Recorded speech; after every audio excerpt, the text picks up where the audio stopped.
Hello and welcome to Raptors Today. I'm Savanna Hamilton alongside Paul Jones and Sherman Hamilton. And as always, Amy Audibert will be joining us a little bit later. Now, the Raptors fell to the Bulls last night, 111-105. Jonesy, the Raptors got burned by former Raptor DeMar DeRozan. Yeah. You kind of love to see him succeed. He's having, what people are calling an MVP season, but you don't want to see that, against the Raptors.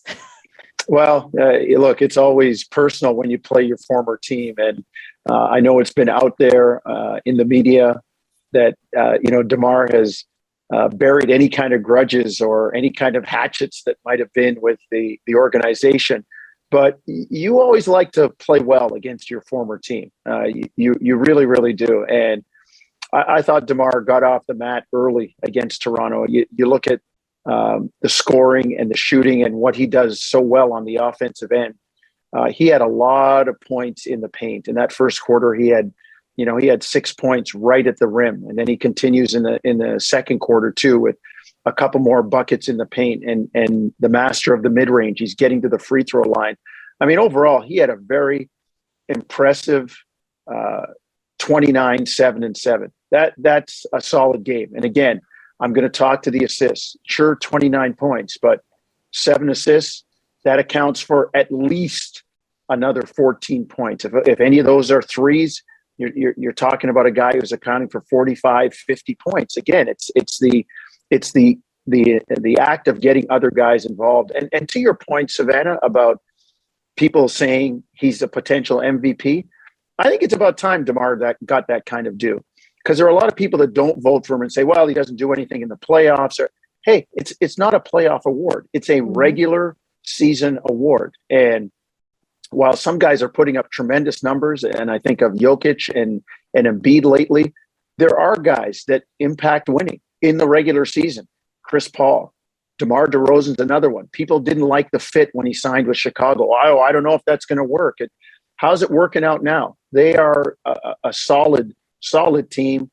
They're going to have home court. I can probably say that they're going to have home court in the first round. And DeMar has a lot to do with that. So I'm not sure why he's not getting more mention or more attention when it comes to the MVP. But he did a good job last night against his former team. The only knock in the armor might have been late in the game. Toronto started frantically running double teams at him. And there was the odd turnover when he passed it to somebody else and they were pressured. It just kind of threw Chicago's rhythm off. But like the press that we saw earlier against Portland with the Raptors, you can't just depend on that scrambling, frenetic defense for an entire game. No, exactly. Give flowers where flowers are due. And the point of the regular season is to just get to the playoffs. What happens in the playoffs is a different story. But, DeMar absolutely deserves to be in that conversation. And I think he's leading that right now, I would say. But sure, Jonesy touched on defense, and that's something that we saw in the third quarter. The Raptors, they went big. How does the switchability of that lineup determine the success on the defensive end? Well, I mean, with the way this game is played now, Sav, we understand that it's quote unquote positionless. So, it's no longer you have your bigs in the paint, your perimeter guys on the 3-point line. Everybody's everywhere on the floor. And when that's the offensive approach, that means defensively, you're going to want a similar fit in terms of guys who defensively, if they have to defend in the paint, they have the size, the strength, the length to deal with that. But you want to also have the guys that have the switchability, as you say, to stay on the perimeter and move their feet and contest shots and contain people. So when the Raptors went to that in the second half, you saw that the ability to not only protect the paint was there because the breakdowns off the dribble weren't happening as much, especially in the third quarter, but also you had guys who could flow back to rebound to complete the defensive possession with their length and athleticism. So there was a lot of balance with that group on the floor. And they weren't on the floor long, but they were on the floor and they played consistently well defensively and created some offensive opportunities. But I think it's something that, necessity is the mother of invention sometimes. And Nick Nurse has talked about having this lineup and talked about the length of the players and how much he wants to utilize that. Well, with no Fred VanVleet, you have a situation where you don't have Kem Birch. You got to mix it up, and you're saying, all right, let me see if this group works. And you inserted Delano Banton with those guys. And all of a sudden now you find something defensively that Nick Nurse can kind of hold for later on or continue to test it as the season goes on. But that length and the ability to switch, defend, rebound, contain, contest, all those elements are what that length can do for you when you have 5 guys on the floor that have that kind of size. Well, it was only a few shows ago that we were even talking about how we'd like to see more of a bigger lineup being played all at once. And I think, but it's so hard to keep Fred off the floor, right? Absolutely. Oh yeah. Like you still need that floor general to lead the charge at the end of the day. So, but you still love to see it. We're going to hear now from head coach Nick Nurse following the Bulls game. Yeah. They did a good job with them too, Doug. I think again, that's a pretty big stage, and again, a really good team but you're right. I thought we really we certainly struggled early to guard them, but we made some adjustments and the guys really executed them. I thought we did a really good job defensively. Even a lot of the baskets they got late were balls getting tipped around and somehow they'd come up with it and get an and one out of it, or we just about tipped a couple other ones away. Even the kind of game-winning one, we had it out of bounds there late, and they're in trouble, and Chris makes a hard play and just got unlucky and committed a foul with 2 seconds on the shot clock. And even the last play that Vucevic got was the ball was tipped away again, and we were scrambling after it, and he hit a deep 3. So there was a lot of that. So you can't fault our guys for the hustle and effort on that. And then I thought we dissected them pretty good at the other end too. We weren't probably getting some great looks, but then we started, getting some transition. We started getting some good post reads. We started, kicking out. I thought we were getting quality shots, and it's too bad.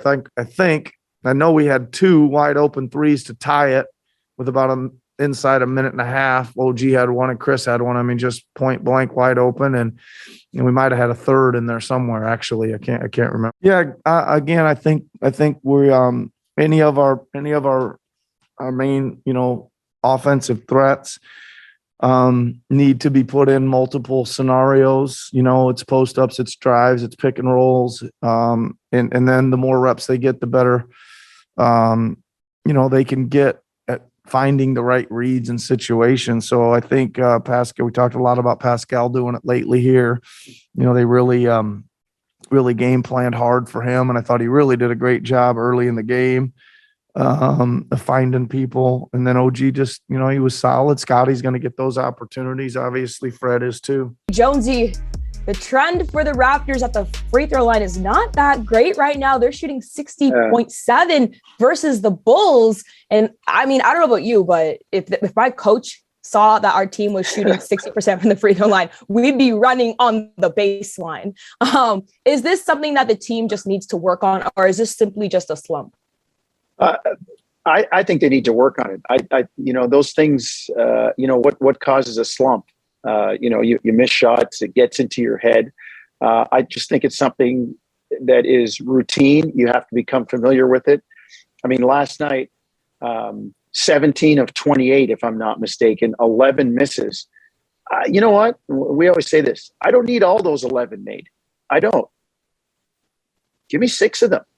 That's a little over 50% of what's been missed. An extra 6. And what does that do for the game? I mean, for the final score, it makes it a lot different. But at junctures during the game, when you're coming back and you're down like the Raptors are, and you start to claw your way back, and the other team fouls you, those free throws are the 2 points or 3 points you would have had from a quality offensive possession. So you have to work on it. You've got to make free throws. And the Raptors are a team that, they don't go to the line a lot. They're not blessed with getting calls.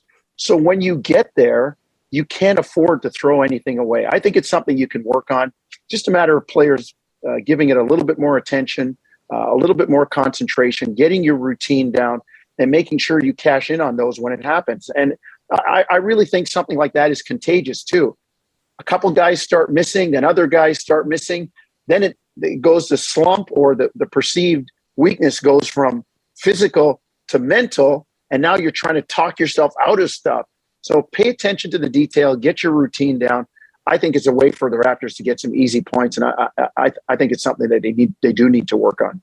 I appreciate the way you put that. They're not blessed with a whole lot of whistles all the time, but even the fact that we've seen this past NBA season allow. I don't make your money, Sav. If you want to pay my fine, I'll call it what I really want to call it. Fair enough. Sure. Gary Trent Jr. had another night of 30 plus points. Of course, he got double teed up in the fourth quarter. How much of a loss was that, as the Bulls closed the game on a 9-2 run? It was a big loss, Sav. And again, the second game of the back-to-back where we saw Gary Trent Jr. really have significant offensive impact against the Hornets. And now we're seeing him in this game against Chicago do the same thing. I mean, he was a guy who was just able to get his own, especially on a night where you don't have Fred VanVleet and Pascal isn't putting the ball in the basket like we're used to seeing him do it. This is why Gary Trent is so important. He can go out there and just get buckets for you and not slip on the defensive end. And I really thought he was vital. And, the juncture that he ended up getting tossed out of the game, he was 0 for 3, made that tough shot, thought he was fouled, probably was. I mean, there was contact on the shot, but his action and reaction to show up the ref and the physical motions that he made, he's got to know you can't do that at that juncture of the game. He's so valuable in terms of scoring the basketball and defending that they need him down the stretch. So I just think that it's great to see him get his offense going. It's great to see him, have that flow. I mean, he hit a shot in the game where he came to a screen. The screen, they tried to force him same side of the screen. He attacked the bottom defender and just stepped back and hit a shot, and it didn't touch anything but net. And I was like, this guy's getting his rhythm. His feel is back. That shot went in like the Gary Trent before he got injured. So it's good to see him at that level. I mean, a situation like this, he's just got to be more aware. And I'm sure he'll admit to not wanting to hurt his team and get tossed out of the game with his second tech. But he's just got to, maybe run back on defense and have the conversation as he runs back with the official. But that animated showing up of official at that juncture just can't happen. And his team suffered because of that, because they could have used his offense down the stretch.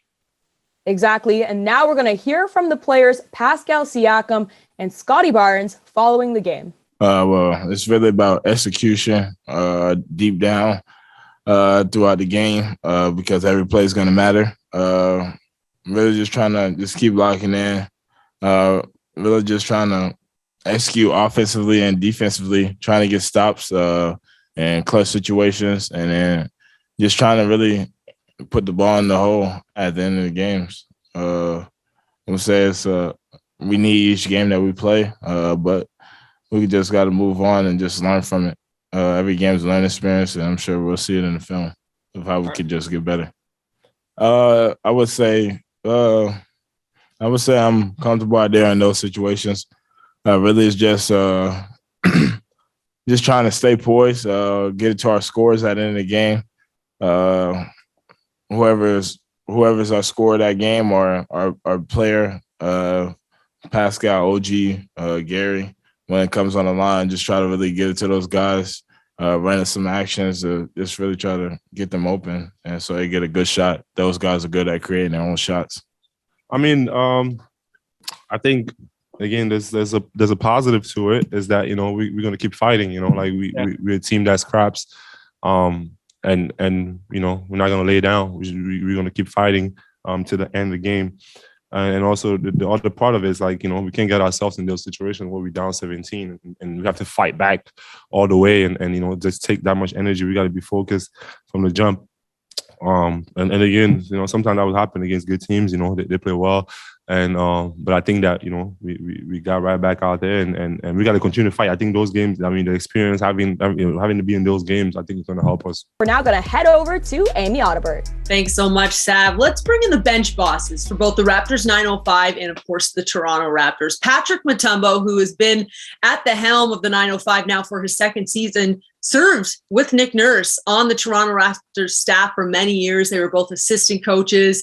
Nick Nurse appointed him the head coach of the Raptors team this past summer in Vegas. And you'd like to believe with the style of play, they're very in tune and on the same page. It always starts on the defensive end. We know the Raptors get after it down there. How about the 905, one of the top 3 defensive ratings in the G League in the regular season? And to boot, they've both now obviously been head coaches of G League teams. Of course, it was the D League back when Nick Nurse was there, but they both understand the grind of the G League. And I think that makes them super relatable to the players. And part of that G League grind is showing up and playing despite all the constant moving pieces. This is the land of assignments, 2-ways, call-ups.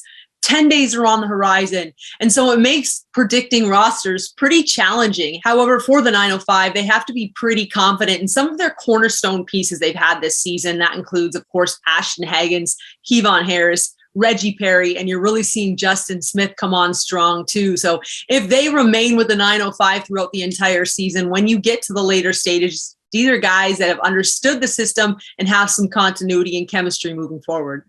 But let's keep it one game at a time because it is the NBA G League and the goal is to always go 1-0. When you look at this 8-game homestand that the 905 are on, they're officially halfway through it, 4 games down. But when you look at the 3 teams coming up starting Monday, Capital City Go-Go. They are one of the 2 teams that have beaten the 905 in the regular season. And the other team, of course, the Windy City Bulls. And they've got 2. So for the 905, what an opportunity to get a little bit revenge, grab a couple more wins, and hey, the Raptors are home too, so you might see some more assignments. An exciting week down in Saga City. Now, last week we gave up some of our own made-up mid-season awards, so we're going to give up some more. It's going to be a bit more traditional, but I feel like Oprah over here, guys. I feel like you get an award. You get an award. So, Jonesy, I'm going to start with you. Who is your most improved player award so far this season? Well, there's a lot of names that come to mind, but I'm taking it in the context of the role as well. And I would say OG Anunoby. I mean, I'm looking at some of the numbers. The scoring is up about 3 points from last year. The assisting is up slightly. The rebounding is pretty much level. He's taking more 3-point attempts. The percentage is a little down, but all of those are number things. When I look at the eye test, OG's doing a good job scoring and being a real contributor on the offensive end. He continues to be a guy that can lock people up on the defensive end, and now he's taken on the challenge at times of just guarding the other team's big player. And he can do that with his size and strength, and you might not think about it, but he's a guy that regularly has to do that. We see him on the offensive end doing more in terms of the post and taking smaller defenders. And then, Sav, I'm going to wrap that all up in the context of a new role for OG. There's no Kyle Lowry this year. Fred has become the leader. Pascal is the guy that was used to having the ball in his hands. We've always looked for this from OG and kind of expected it. And now we're starting to see it. So all that he's doing now, it's couched in a role where there are more expectations. And for him, it's really about staying healthy, staying on the floor, and becoming a bigger contributor at both ends. I mean, we saw last night in the Chicago game, he got 3 fouls, the other night in the Charlotte game, he gets 3 fouls early. And people are like, wow, is Nick Nurse kind of rolling the dice by putting him back in? Well, you got to learn to play with this stuff. And again, comes under the umbrella of improvement. Learning how to play in these situations is part of the improvement. So, it might be a little bit unconventional, but I'm looking at OG as one of my most improved players with the Raptors.